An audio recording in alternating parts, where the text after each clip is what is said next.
whole math. I didn't know the Star Spangled Banner, but I can recite the whole math. Anyway, so you'd be upstairs doing what 8 kids do when they're unattended, and all of a sudden, and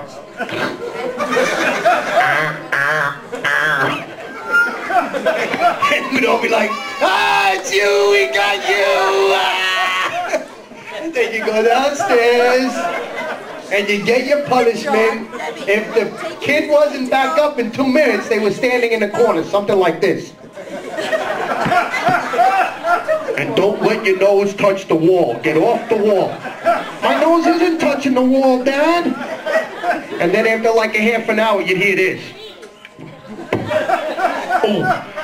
No sleeping against the wall. Stand up. Dad, I'm not sleeping.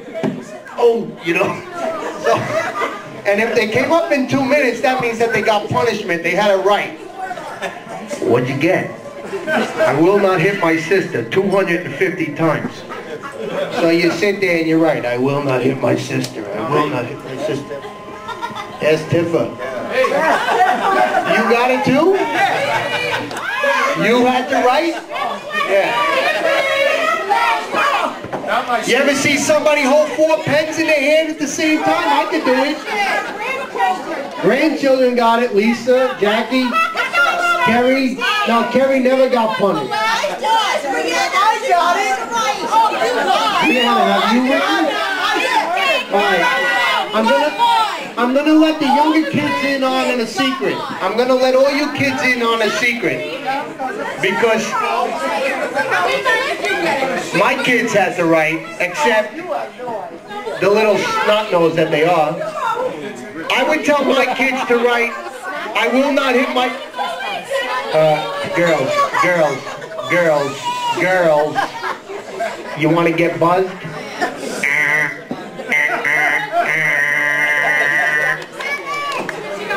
Jacqueline Clark, come downstairs. That's Lisa. Carrie Ann. You want to write? You want to write punishment? Okay. 5-minute warning. Mommy told me to roast Daddy. I'm roasting Daddy. So here's what would happen. You'd have to write punishment. So the first time you write 250 times, I will not hit my sister, you hand it to him, and he's sitting just like he is now in front of the TV. And he'd say, now you can throw it in the garbage. Well, you might have thrown it in the garbage once, maybe twice. After that, you said, yeah, I'll throw it in the garbage. And you stick it in your back pocket and you bring it upstairs and you put it in the sock drawer for the next time you hit your sister. Gary Sabella, you want to spend the summer with your grandfather, with your Uncle Tommy? You want to spend the summer with your Uncle Tommy? Pay attention. Sit up straight. So, TJ, get over in your seat over there with your brother. Don't sit over there with the cackling geese. Get over there. No, not Kate now. I'll let you know when Kate now. What's your name? Louise. Louise, you spelled Dad wrong. All right, anyway. So you start filing away. I will not hit my sister. I will not hit my brother. And Dad, no, you can't do that, Dad. You can't do that. Mommy sent me the email, okay? She told me, do it, I'm doing it. Anyway, the next time the buzzer goes off, oh, he got you. So now... Hey, Mom, I will not send Tommy an email. I'm the dad.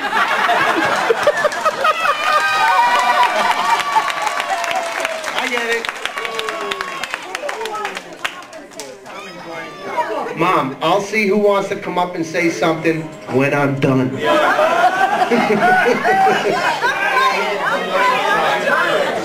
You give me the microphone. You gave me the microphone. That's it. I'll be here all week. Try the veal. Listen, because the chicken sucks. But anyway, the buzzer would go off. If you just let me tell the story, I'll get out of here. The buzzer goes off. Donna gets sent downstairs. What'd you get? I will not hit my brother 250 times. Well, let me see what I got in the drawer. I'll trade you. I will not hit my brother 250 times, for I will not hit my sister 150 times, because I will not hit my sister carries a lot more weight. But anyway, I'm going to wrap it up.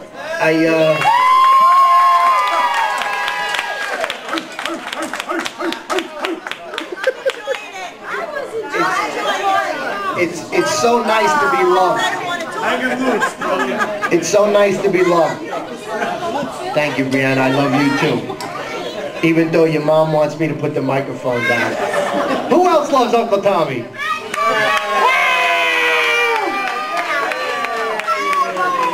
Aunt Jan, do you love Uncle Tommy? I know Karen loves Uncle Tommy. All right.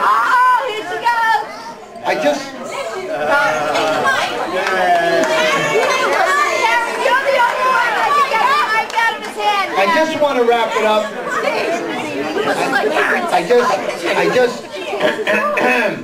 John, I just want to wrap it up by saying that not only is my father the most strongest man in the world, the most perfect man in the world, if it wasn't for my mother, I'm not sure he'd be here right now.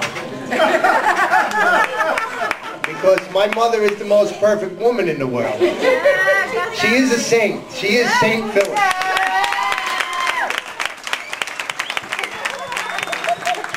Mom, you told me to do this. Now she's crying. Look at her daughter, Phyllis. She's crying too.